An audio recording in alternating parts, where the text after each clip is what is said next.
What was life actually like during 1850 and 1900, over and above what has already been presented, just 100 years ago? As there were no telephones, let alone cell phones and internet, communications and news beyond direct interaction were done through postal services, thereby possibly taking months. As there were no vehicles powered by fuel, let alone aeroplanes, satellites orbiting the Earth, transportation was achieved on water by rowing and sailing, and on land by walking, cycling, and animal-drawn carts, and the railways. As there was no electricity, let alone home appliances such as fridges, microwaves, radios, TVs, computers, and Wi-Fis, food would be preserved by salting, smoking, and chilling containers. Food was cooked and homes were warmed by coal and wood. Entertainment, as we know it today, was non-existent.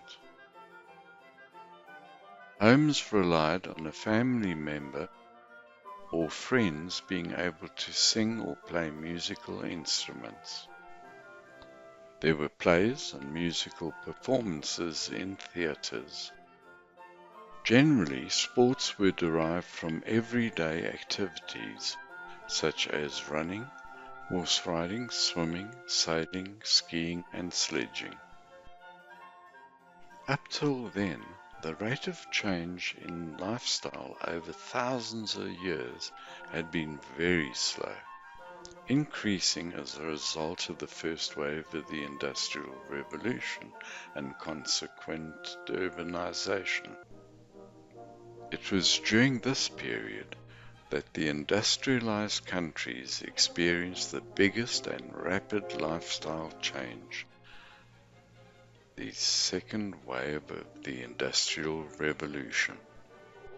The production of gas from coal resulted in major developments, mass production, and productivity gains, but it also had a downside with excessive emissions of carbon gases. It enhanced the production of cotton, wool, and linen, facilitated the manufacture of cast iron and rolled iron, using high heat furnaces, printing of newspapers, and publishing of popular books, which reinforced rising literacy and demands for mass political participation. Mechanization of agricultural world, including more efficient drainage of swamplands than hitherto with windmills. Waterlogged mining pits could be more efficiently drained. For the first time, sheet glass came into vogue. The Crystal Palace is a supreme example. Gas lighting, as distinct from tallow candles or oil, had an impact on social and industrial organization because it enabled factories and stores to remain open longer than before. Nightlife flourished. Interiors and streets could be lighted on a large scale. By the 1840s, gas began to make a tentative appearance in the urban home. Gradually, it became a middle-class must-to-have. Parties must always be given by gaslight. If it be daylight outside, you must close the shutters and draw the curtains, the better to show off your gasoliers. Gas provided quite a stunning improvement to people's ability to read, write, and sew in the evenings with minimal effort. The drawbacks were frequent explosions, and it replaced the oxygen in the air, with black and noxious deposits. The apodestra, a hugely popular plant, became so because it survived well in oxygen-starved conditions, while the Victorian ladies frequently fainted because of tight lacing and a lack of oxygen. Clocks and watches had been around for a long time. However, it was then that significant improvements took place, such as the chronometer and the electromagnetic versions, together with mass production. Some major developments from 1850 onwards, with massive steel production, resulted in increased adoption of steam-driven transportation, both shipbuilding and railway networks. The large-scale manufacture of machine tools increased use of machinery in steam-powered factories and advanced munitions. After 1860, Germany built a strong chemical industry. The focus was on dyestuffs. Germany's political disunity and a pervasive conservatism made it difficult to build integrated railway networks in the 1830s.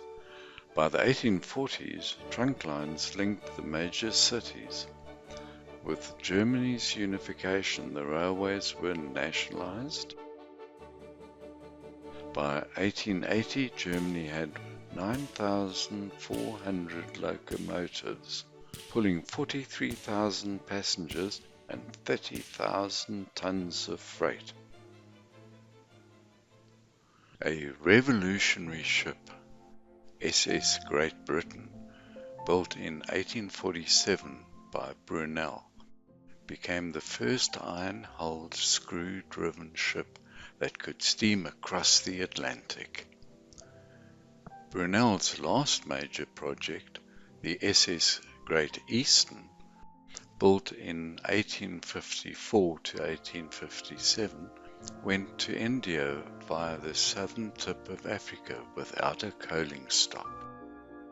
Alfred Holt launched Agamemnon in 1879, a particularly compact engine and a light, strong, easily driven hull. It was able to steam from London to China with a coaling stop in Mauritius at 10 knots. The opening of the Suez Canal in 1869, although not suitable for all ships, gave a distance saving of 5,100 nautical miles on the route from China to London. In 1870, SMS Oceanic set a new standard for ocean travel with first-class cabins, large portholes, electricity and running water.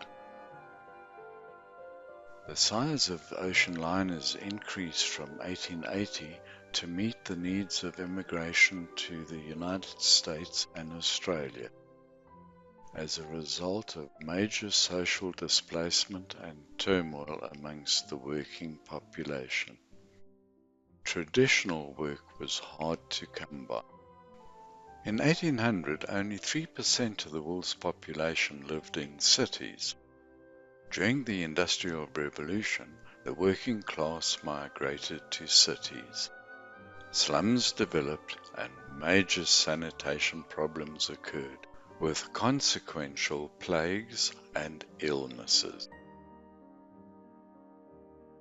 There was child labor in hazardous conditions, and urban crime evolved as the close-knit social fabric dissipated. Yet, there was a population explosion in Europe, with children's life expectancy increasing from 32 to 75%. Louis Pasteur's work from the late 1850s proved that souring of milk was caused by living organisms. This led ultimately to the introduction of antiseptic procedures into surgery by Joseph Lister.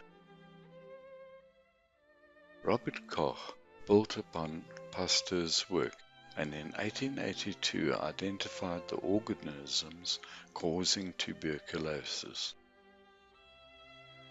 In 1898, Robert Ross proved the mosquito's role in transmitting malaria, eliminating many folklores like the fever tree.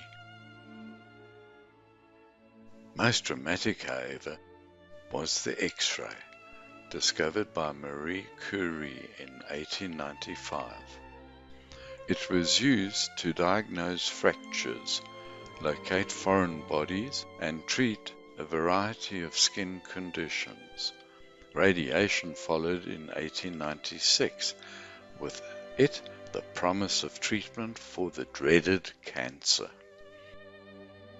Florence Nightingale's exploits in the Crimean War 1854–56 gave the nursing role a new respectability. Nursing enjoyed a reflected glory and, with teaching, became one of the few occupations a middle-class girl might contemplate.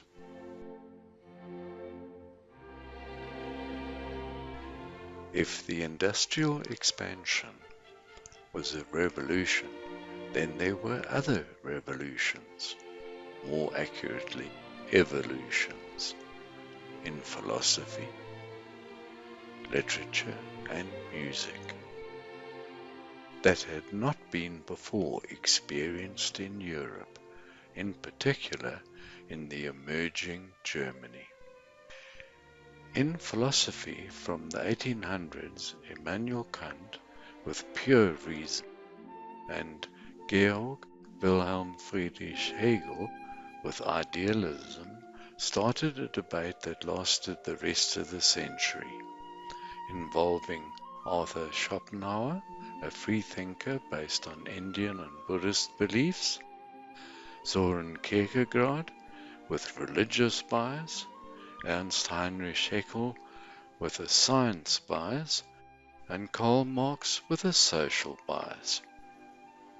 Starting in the late 17th century to 1860, the German language was being formalized by the writings of Johann Wolfgang von Goethe, Friedrich von Schiller, and Jakob and Wilhelm Grimm, the Grimm brothers, who were educated at Marburg University and wrote, for example, Snow White, Little Red Riding Hood, Sleeping Beauty, and Rumpelstiltskin, amongst others.